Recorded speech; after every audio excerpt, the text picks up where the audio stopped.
What up, gamers? Welcome to your daily 2-minute World of Warcraft news update. If you like daily WoW news, please subscribe below.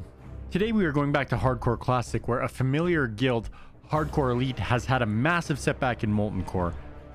By now, Molten Core is known to mostly be on farm for most of the top guilds, and they play it a little bit more relaxed. Hardcore Elite is certainly one of those guilds, and it costs them dearly here. They are playing rather loose on the trash, and they end up pulling a ton of it. They got 2 Surgers and some Imps, all at the same time, and as you can see here, their health instantly drops and people start to die.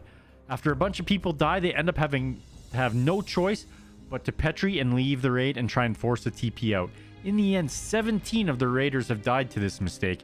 This will certainly hinder them on the road to KT, which I'm guessing was supposed to be pretty soon. Go again, boys. Next, let's look at ICC 25-man boss kills after a full week of raiding. After 1 week, only 22 guilds took down Arthas on heroic mode. He is certified hard at this point. For reference, 42 guilds killed Algalon in week 1, so this is a huge step up even from him, and I fear that it is impossible for most guilds.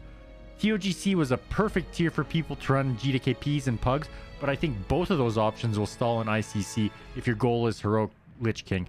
Mine certainly is, so I have to find a guild here soon or I'm going to be out of luck. Next up is the DPS rankings for week 1 of ICC. We can see Unholy Death Knights continue to be overpowered, like they have been for, quite frankly, the entire expansion. Hunters and Warlocks are just behind them, and finally Feral Druids are creeping up those meters with the armor pen gear coming into play. I can't wait to see what happens when Shadowmourne starts to flow, because I would assume most of those users will creep up the list. Maybe DKs will even be more overpowered though. And my off-spec is Elemental Shaman, so I wish they were higher on the list, but oh well, such is life. Lastly, in subscription news, the new 12-month sub reward has been released, or leaked I should say. It looks like there's a plethora of mounts for various game modes. We can assume the Drake on the left will be for the Lich King, Wrath of the Lich King era, while the higher res ones will be on retail. If you 12-month sub, these are pretty nice, but nothing strikes me as really mandatory, so get them if you want. Anyways guys, that's it for today. I'll see you tomorrow. Have fun.